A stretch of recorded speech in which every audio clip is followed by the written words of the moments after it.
কি আছে এই বাক্সের মধ্যে? কি এমন গোপনীয়তা বিএনপি জামাতের মধ্যে, যা দিয়ে জামাত বারবার বিএনপিকে ভয় দেখাচ্ছে? আগে ভিডিওটি দেখুন, পরে বলছে। সাধু সাবধান, বাক্সের মুখ খুলতে বাধ্য করবেন না, তাহলে ভিতরে সবকিছু প্রকাশ করে দেবে। জি, আসসালামু আলাইকুম।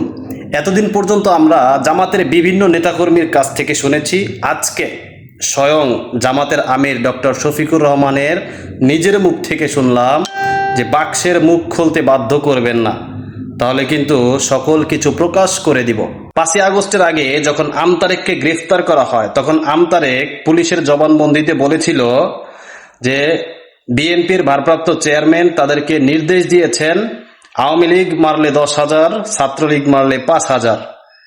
তার মানে কে কাকে হত্যা করেছে, কিভাবে হত্যা করেছে, কে কাকে হত্যা করে কত টাকা নিয়েছে, সকল ধরনের ইনফরমেশন, নির্দেশনা এগুলা বিএনপি জামাত করে প্ল্যানিং করেছে এবং সকল গোপনীয়তা বিএনপি এবং জামাতের মধ্যে বিদ্যমান, যেটা দিয়ে জামাত বারবার বিএনপিকে ভয় দেখাচ্ছে, যার জন্য বিএনপিও বারবার চেপে যাওয়ার চেষ্টা করতেছে, জামাতের সাথে বেশি বাড়াবাড়ি করার চেষ্টা করতেছে না।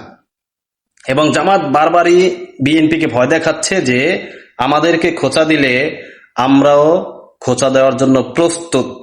জামাতকে খোঁচা দিলে জামাত বিএনপিকে খোঁচা দিবে, এটা নাকি জামাতের জন্য ওয়াজিব হয়ে গেছে। আমার প্রশ্ন বাংলাদেশের সাধারণ জনগণের কাছে, এই বাক্সের মধ্যে কি এমন আছে, কোন গোপনীয়তার ভয় বারবার জামাত বিএনপিকে দেখাচ্ছে? আশা করি সবাই ভিডিওটি শেষ পর্যন্ত দেখবেন এবং বুঝে শুনে নিজের মতো করে একটা কমেন্ট করবেন। ধন্যবাদ সবাইকে।